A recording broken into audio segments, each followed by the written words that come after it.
नमस्कार दोस्तों, मैं वैभव अंशराज आपका स्वागत करता हूं तक्षशिला ट्यूटोरियल के ऑनलाइन चैनल पे। दोस्तों, आज हम लोग बात करेंगे क्लास 12 के फिजिक्स के चैप्टर नंबर 12 के बारे में, जिसका नाम है परमाणु। दोस्तों, इसमें हम लोग अपने 2 लेक्चर कंप्लीट कर चुके थे। आज हम बात करेंगे लेक्चर 12.3 के बारे में। दोस्तों, आज का जो हमारा लेक्चर है उसमें जो पहला टॉपिक जो हमें पढ़ना है वो है कक्षा की त्रिज्या। देखिए दोस्तों, हमने पीछे के लेक्चर्स में हमने परमाणु मॉडल के बारे में जाना था, ठीक है। और लास्ट वाले लेक्चर में यानी कि 12.2 में हमने बोहर के परमाणु मॉडल के कुछ बिंदु के बारे में जाना था, ठीक है। बोहर के परमाणु मॉडल के टोटल 3 पॉइंट्स थे, ठीक है। अब हम लोग उसके आगे बढ़ेंगे, ठीक। और बोहर के परमाणु मॉडल के जो पॉइंट्स हैं उन्हीं पॉइंट्स का यूज करके, मतलब बोहर के परमाणु मॉडल को ही यूज करके हम क्या करेंगे, किसी भी परमाणु के भीतर किसी कक्षा की त्रिज्या का मान हम लोग निकालेंगे, ठीक है। अच्छा, इतनी बात समझ में आ गई। अब देखिए दोस्तों, यहाँ पे कक्षा की त्रिज्या जो है, ये जो मैंने एक छोटा सा डेरिवेशन करने के लिए हेडिंग डाली है, ठीक है। इसमें हमको क्या करना है, अगर कोई इलेक्ट्रॉन नाभिक के चारों ओर किसी r त्रिज्या की वृत्ताकार कक्षा में v वेग से चक्कर लगा रहा है, तो हमें क्या करना है, हमें ये निकालना है कि उस कक्षा की त्रिज्या कितनी होगी, ठीक है। इस पे डायरेक्ट न्यूमेरिकल आते हैं, तो हमें इसलिए भी ध्यान रखना है, ठीक। तो इसको ध्यान से समझिएगा, और ये डेरिवेशन भी कभी कभी पूछ लिया जाता है, ठीक। चलिए, और आएगा तो आपको 3 मार्क्स में ये डेरिवेशन मिलेगा, 3 मार्क्स का है। अब देखिए दोस्तों, इसमें जो है आपको पता है कि कोई एक इलेक्ट्रॉन है, वो नाभिक के चारों ओर r त्रिज्या की वृत्ताकार कक्षा में चक्कर लगा रहा है, ठीक है। हमने मान लिया है कि इलेक्ट्रॉन का द्रव्यमान कितना है, m है, और इलेक्ट्रॉन का आवेश कितना है, -e है, वो होता ही है, ठीक है। अच्छा, और इलेक्ट्रॉन का वेग कितना है भाई, v है। अच्छा, अब समझिएगा, आपने आपने 11वीं क्लास में चैप्टर नंबर 4 पढ़ा होगा, वृत्तीय गति। और दोस्तों, आपने वृत्तीय गति में यह चीज जानी होगी कि अगर कोई भी कण किसी भी वृत्ताकार पथ पर गति करता है तो उसे गति करने के लिए आवश्यक अभिकेंद्र बल कहीं ना कहीं से जरूर मिलना चाहिए। बिना अभिकेंद्र बल के कोई भी वृत्तीय गति संभव नहीं है। यहां भी ऐसा ही हो रहा है। ये इलेक्ट्रॉन वृत्ताकार कक्षा में चक्रण कर रहा है, मतलब कि चक्कर लगा रहा है, तो इसको कहीं ना कहीं से अभिकेंद्र बल मिल रहा होगा। और यह अभिकेंद्र बल कहां से आएगा, तो दोस्तों आपको पता है कि नाभिक की अगर हम बात करें, ठीक है, तो नाभिक पे धनावेश होता है, ठीक, और इलेक्ट्रॉन पे तो ऋणावेश होता है, वो तो हम जानते ही हैं। तो जब धनावेश और ऋणावेश की बात करते हैं तो धनावेश और ऋणावेश के बीच में एक आकर्षण का बल लगता है, ठीक है।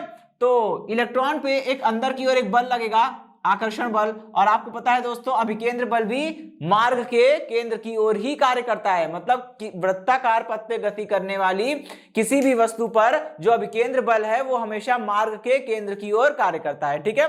अच्छा, देखिए, अभी हमने यहां पे लिखा है कि नाभिक पे कितना आवेश है, +Ze। कैसे आया समझिएगा भाई। नाभिक की अगर हम बात करें तो किसी भी परमाणु के नाभिक में जितने प्रोटॉन होते हैं वो उसकी परमाणु क्रमांक के बराबर होते हैं। यानी किसी भी परमाणु के परमाणु क्रमांक का जो मान होता है या परमाणु क्रमांक जो होता है वो उस परमाणु के नाभिक में प्रोटॉनों की संख्या को बताता है। तो वही बात है कि भाई अगर हम बात करते हैं किसी परमाणु के नाभिक की, तो परमाणु के नाभिक में प्रोटॉनों की संख्या कितनी होती है, Z होती है। जहां Z क्या है, जहां पे Z है उसका परमाणु क्रमांक, ठीक है। Z क्या है, उसका परमाणु क्रमांक। तो दोस्तों, हमको पता है कि एक प्रोटॉन में या एक प्रोटॉन पर कितना आवेश होता है, +E। तो Z प्रोटॉनों पर कितना आवेश होगा, Z प्रोटॉनों पर आवेश होगा प्लस का Ze, ठीक है। बस सिंपल है। तो भाई नाभिक में जितने भी प्रोटॉन है वो सारे प्रोटॉन नाभिक में रहते हैं, ठीक है। तो नाभिक का कुल आवेश निकालना है तो क्या करना होगा कि नाभिक में उपस्थित प्रोटॉनों का आवेश प्लस नाभिक में उपस्थित न्यूट्रॉनों का आवेश। दोस्तों, न्यूट्रॉनों पे तो कोई आवेश नहीं होता है, तो न्यूट्रॉनों का टोटल चार्ज कितना हो जाएगा, 0 हो जाएगा। लेकिन प्रोटॉन्स पे तो चार्ज होता है, तो टोटल प्रोटॉन का जितना चार्ज होगा वही चार्ज नाभिक का भी होगा, मतलब नाभिक का भी कुल आवेश उतना ही होगा जितना सभी प्रोटॉनों का टोटल आवेश है, ठीक है। तो यहां पे सभी प्रोटॉनों का टोटल आवेश हो गया प्लस का Ze, तो नाभिक यानी कि न्यूक्लियस का भी टोटल चार्ज जो हो जाएगा वो कितना हो जाएगा, +Ze, ठीक है। अब देखिए, पहला आवेश तो नाभिक है, दूसरा आवेश इलेक्ट्रॉन है, तो इन दोनों में से किसी को भी Q1 मान लीजिए, बचा हुआ Q2 हो जाएगा, ठीक है। और आइए अब दोस्तों देखिए कि इलेक्ट्रॉन को वृत्ताकार पथ पर चलने के लिए विकेंद्र बल जो है वो कूलाम बल से मिल रहा है। ठीक, तो यहां पे मैं लिखूंगा अभिकेंद्र बल इज इक्वल टू कूलाम बल, अभिकेंद्र बल इज इक्वल टू कूलाम बल। चलिए अब यहां पे समझिएगा भाई, अगर हम बात करते हैं किसी m द्रव्यमान वाले कण की, तो m द्रव्यमान का कण है वो v वेग से, ठीक है, v वेग से r त्रिज्या की वृत्ताकार कक्षा में चक्कर लगा रहा है। तो अभिकेंद्र बल यानी कि कण को जितना अभिकेंद्र बल चाहिए होगा, उस अभिकेंद्र बल का फॉर्मूला क्या होगा, mv²/r। अगर m द्रव्यमान का कोई कण r त्रिज्या की वृत्ताकार कक्षा में v वेग से चक्कर लगा रहा है, तो उसको आवश्यक अभिकेंद्र बल जो चाहिए होगा, उस अभिकेंद्र बल का मान क्या होगा, mv²/r। और ये किसके बराबर हो जाएगा, ये दोनों आवेशों या दोनों वस्तुओं के बीच में, यहां पे दोनों आवेश है, इन दोनों के बीच में जो कूलाम बल लगेगा वही कूलाम बल अभिकेंद्र बल प्रदान करेगा। ठीक है, उसी अभिकेंद्र बल के कारण ये इलेक्ट्रॉन जो है गति करेगा। तो अब हमें इक्वल में क्या लिखना है, कूलाम बल लिखना है। और देखिए यहां पे इसको हमने मान लीजिए नाभिक को हमने पहला आवेश मान लिया। ठीक है, तो ये हो गया हमारा Q1 की जगह पे प्लस Zd आ जाएगा, और Q2 की जगह पे इलेक्ट्रॉन का आवेश आ जाएगा। ठीक है, रख दीजिए। तो कूलाम बल का फॉर्मूला होता है 1/4 पाई एप्सिलॉन नॉट। ठीक है, और एक और चीज दोस्तों, यहाँ पे कोई माध्यम नहीं बोला गया है, तो हम ये मानेंगे माध्यम कौन सा है, हमारा वायु है। और जब माध्यम वायु होगा तो यहाँ पे परावैद्युत नियतांक जो k होता है उसकी वैल्यू 1 हो जाएगी ऑब्वियसली। ठीक है, अच्छा अभी क्या लिखना है, Q1 Q2। भाई पहला आवेश क्या है हमारा, नाभिक का आवेश, तो Q1 हो गया Zd, और दूसरा आवेश क्या है हमारा, इलेक्ट्रॉन का आवेश, वो हो गया स्मॉल e। ठीक है, Q1 Q2 अपॉन में r² होता है दोस्तों। तो r क्या है, दोनों आवेशों के बीच की दूरी। और अगर हम बात करते हैं दोनों आवेशों के बीच की दूरी निकालने की, तो समझिएगा इलेक्ट्रॉन अपनी कक्षा में है, नाभिक केंद्र में है, तो केंद्र से इलेक्ट्रॉन की दूरी यानी कि नाभिक से इलेक्ट्रॉन की दूरी जो होगी वही दोनों आवेशों के बीच की दूरी हो जाएगी, और वही दूरी कक्षा की त्रिज्या के बराबर होगी। ठीक है, देखिए भाई r क्या होता है, दोनों आवेशों के बीच की दूरी होती है। पहला आवेश तो नाभिक है, वो तो बिल्कुल सेंटर में होगा। दूसरा आवेश इलेक्ट्रॉन है, वो रिवॉल्व कर रहा होगा, वो गति कर रहा होगा वृत्ताकार कक्षाओं में। तो इन दोनों आवेशों के बीच की जो दूरी है वो कक्षा की त्रिज्या r के बराबर है। और यहाँ पे मुझे दोनों आवेशों के बीच की दूरी लिखनी है, तो मैं r² ही लिखूंगा। एक r से एक r कैंसिल हो जाएगा, और कितना आ जाएगा, ये यहां से आ जाएगा। देखिए पहले मैं इसको सिंप्लीफाई करता हूं, मल्टीप्लाई करके लिखता हूं, ये एज इट इज हो जाएगा mv²/r is equal to 1/4 pi epsilon nought, और ये हो जाएगा Ze² डिवाइडेड बाई r²। देखिए एक r से एक r कट जाएगा। ठीक है, एक r से एक r कटेगा। और देखिए अब मुझे निकालना क्या है दोस्तों, मुझे r की वैल्यू निकालनी है। ठीक है, तो यहां से जो सिंगल r बचेगा उसको ऊपर ले आते हैं, ये हो जाएगा r इज इक्वल टू 1/, अच्छा रुकिए अभी इसको ऐसे रहने दीजिए, तो बच रहा है वो लिख देते हैं। कितना बचा है, mv² is equal to 1/4 pi epsilon nought into Ze² divided by r। ठीक है, ये हो गया हमारा इक्वेशन नंबर 1। ठीक, अच्छा अब याद करिए दोस्तों बोहर की क्वांटीकरण शर्त। ठीक है, बोहर की क्वांटीकरण शर्त से, देखिए बोहर की क्वांटीकरण शर्त जो है वो क्या है, mvr is equal to NH/2 pi. मतलब कि किसी इलेक्ट्रॉन की अगर हम बात करते हैं तो इलेक्ट्रॉन नाभिक के चारों ओर उन्हीं कक्षा में, उन्हीं ऑर्बिट में रिवॉल्व करेगा, यानी कि चक्रण करेगा, जिसमें उसका कोणीय संवेग mvr जो है वो h/2 पाई का पूर्ण गुणज हो, यानी कि इंटीग्रल मल्टीपल हो। ठीक है, अच्छा ये हो गई हमारी इक्वेशन नंबर 2।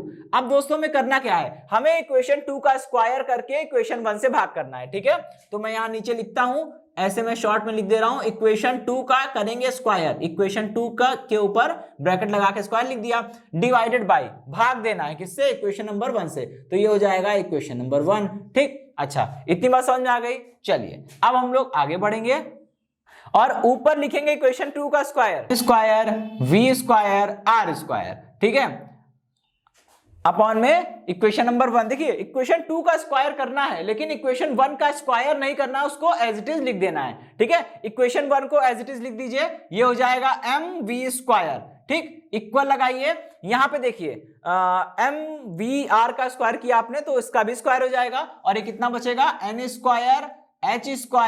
अपॉन में 4 पाई²। ठीक है, क्योंकि आपने 2 पाई का स्क्वायर किया तो 4 पाई² बन जाएगा। चलिए भाई इतनी बात समझ में आ गई। अब ये लिखा मैंने अपॉन, और इसके अपॉन में क्या आएगा दोस्तों, ये आएगा mv² बराबर कितना है, जो बचा था इसको लिखेंगे, ये हो गया 1/4 पाई एप्सिलॉन नॉट। ठीक है, और Ze² बाई r।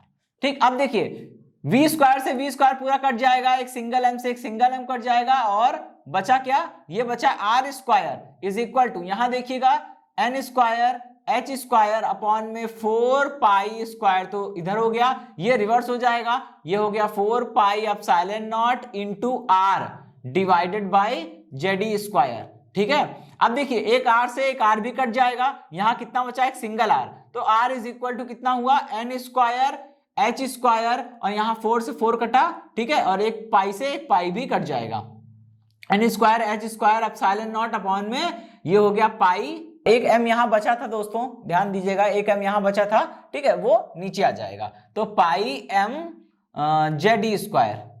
ठीक, चलिए इसको सॉल्व कर लिया, इतना आया, ये तो किसी भी त्रिज्या की कक्षा की त्रिज्या का मान हो गया। ठीक है, अच्छा इसको हम लोग बोलते हैं क्वेश्चन नंबर 3।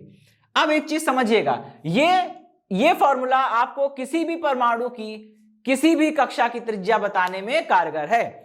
अगर आपको मान लीजिए सोडियम की तीसरी कक्षा की त्रिज्या चाहिए तो बात करेंगे सोडियम की, तो सोडियम के लिए जेड बराबर कितना हो जाएगा 11, तो जेड की जगह पे 11 रख देंगे। और सोडियम की तीसरी कक्षा की बात हो रही है, तो तीसरी कक्षा के लिए मुख्य क्वांटम संख्या n का मान कितना हो जाएगा, 3 हो जाएगा, यहां पे 3 रख देंगे n बराबर, और z बराबर 11 रख देंगे, बाकी सारे कांस्टेंट्स है उसको रख के सॉल्व करके खत्म, वो आपका जवाब हो जाएगा। ठीक है, अच्छा अभी इससे पहले यहां पे एक चीज हमें समझनी है कि दोस्तों अगर हम किसी एक ही तत्व की बात करते हैं, ठीक है, अगर हम किसी एक ही तत्व की अलग अलग कक्षाओं की बात करें, यानी एक ही परमाणु की अलग अलग कक्षाओं की बात करें और उनकी त्रिज्याओं का अनुपात निकालना हो, तो समझिए मान लीजिए कि हमने कोई एक परमाणु ले लिया, ठीक है, उस परमाणु की ढेर सारी कक्षाएं हैं। अब हमने ये माना है कि उसकी पहली कक्षा की त्रिज्या कितनी है, r1, पहली कक्षा की त्रिज्या है r1, दूसरी कक्षा की त्रिज्या कितनी है r2, तीसरी कक्षा की त्रिज्या कितनी है r3, और ऐसे करके वो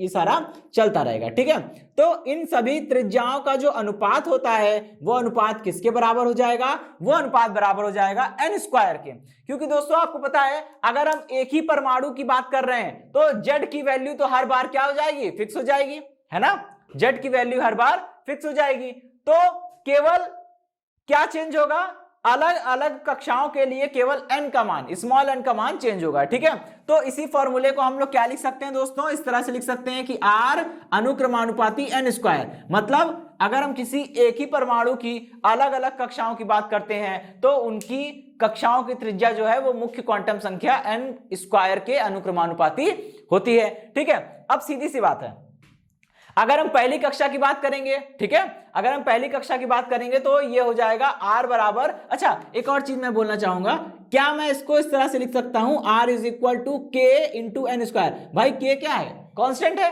ठीक है, चलिए अब आप किसी भी तत्व के परमाणु की पहली कक्षा की बात कर रहे हैं, पहली कक्षा के लिए क्वांटम संख्या n का मान 1 हो जाएगा, यहां पे रखिए 1, कितना आएगा r इज इक्वल टू 1 का स्क्वायर 1, k से मल्टीप्लाई करने पर k आएगा। ठीक है, तो यहां भैया पहले क्या हो गया, k हो गया। अच्छा अब दूसरी कक्षा की बात कर रहे हैं, तो दूसरी कक्षा के लिए यहां पे हमको रखना पड़ेगा r2 is equal to n की जगह पे रखेंगे 2 का स्क्वायर कितना हो जाएगा दोस्तों, 4k हो जाएगा, तो यहाँ पे कितना हो जाएगा, अनुपात लगा के यहाँ पे हो जाएगा 4k। ठीक, बिल्कुल सेम ऐसे ही करना है हमको। अब ठीक है, अब देखिए तीसरी कक्षा की अगर हम बात करते हैं तो तीसरी कक्षा के लिए कितना हो जाएगा, n बराबर 3 रखना पड़ेगा, यहाँ पे रखा 3 और इसका किया स्क्वायर, ये कितना हो जाएगा दोस्तों, 3 का स्क्वायर ये हो जाएगा 9k। ठीक, यहाँ पे रख देंगे 9k, इसी तरह से सब चलता रहेगा।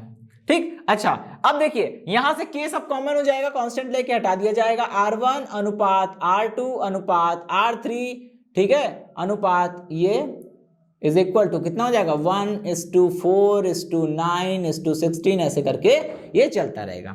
तो यहां पे वही चीज है कि अगर हम किसी एक ही परमाणु की अलग अलग कक्षाओं की त्रिज्याओं का अनुपात निकालना चाहते हैं तो हमें क्या करना होगा, यहां पे ये जान लेना होगा कि अनुपात कितना होता है, एक ही परमाणु की अलग अलग कक्षाओं की त्रिज्याओं का अनुपात r1 अनुपात r2 अनुपात r3 and so on is equal to 1:4:9:16 and so on, इस तरह से चलेगा। यानी कक्षा की त्रिज्या का जो अनुपात होता है वो मुख्य क्वांटम संख्या n के वर्ग के अनुक्रमानुपाती होता है। ठीक है, चलिए ये तो आधी बात हो गई। अभी इसमें एक छोटी सी चीज और बची है। ठीक है, अभी हम लोग जानेंगे कि ये बोहर त्रिज्या क्या है। दोस्तों बोहर त्रिज्या एक नंबर का छोटा सा प्रश्न आता है, ठीक है, अति लघु में, एक नंबर के अति लघु में आपसे पूछ सकते हैं कि बोहर त्रिज्या क्या है। तो ये जान लीजिए हाइड्रोजन परमाणु की पहली कक्षा की त्रिज्या को बोहर त्रिज्या कहते हैं। ठीक है, और आपको पता होगा हाइड्रोजन परमाणु में एक प्रोटॉन होता है, ठीक है, और एक इलेक्ट्रॉन होता है, न्यूट्रॉन होता ही नहीं है। ठीक, तो वही चीज है, यहां पे हमको यही जानना है कि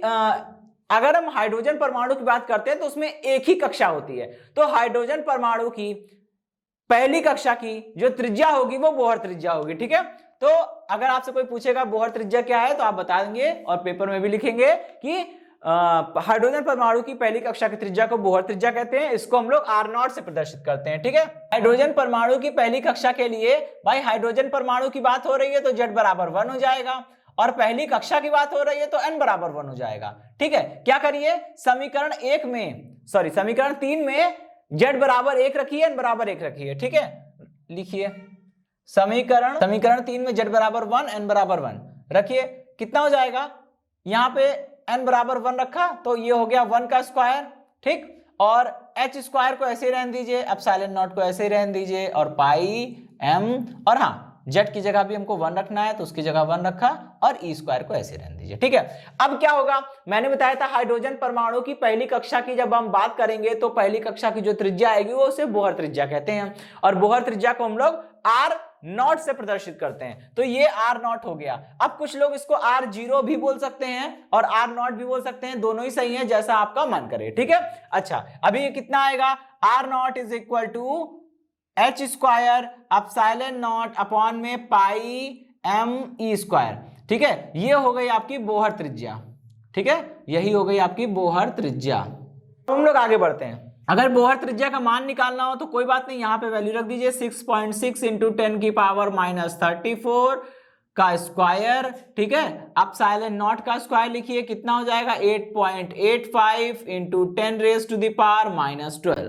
ठीक है, अच्छा अभी समझिएगा, अपॉन में पाई की वैल्यू कितनी है 3.14, m की वैल्यू कितनी है 9.1, ठीक है, into 10 raise to the power -31 into ये हो गया 1.6 into 10 raise to the power -19 का स्क्वायर। ठीक है, अच्छा आप इसको कैलकुलेट कर लीजिए, कैलकुलेट करने के बाद कितना आएगा, R0 इज इक्वल टू हो जाएगा ये 0.53। ठीक है, 0.53 एंगस्ट्रॉम। तो ये है बोहर त्रिज्या का मान।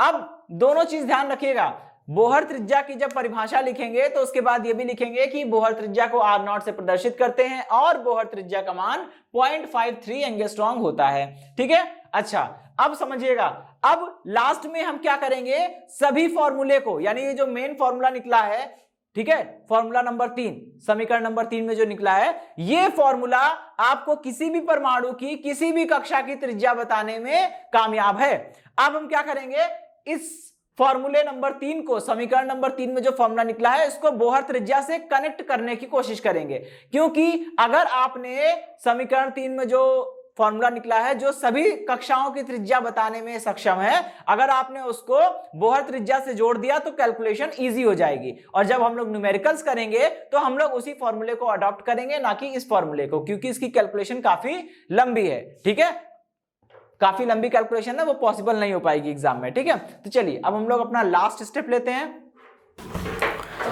चलिए भाई देखिए क्या करिए, अब समीकरण 3 से आगे बढ़िए। समीकरण 3 में क्या लिखा है, R इज इक्वल टू है n square h square epsilon nought upon में pi m z e square. ठीक है, अब देखिएगा, क्या इसको मैं इस तरह से लिख सकता हूं, इसको मैं इस तरह से लिख सकता हूं क्या, R is equal to n square upon में z को हमने अलग कर दिया, और अंदर क्या लिख लिया, h square epsilon nought upon में पाई m e स्क्वायर।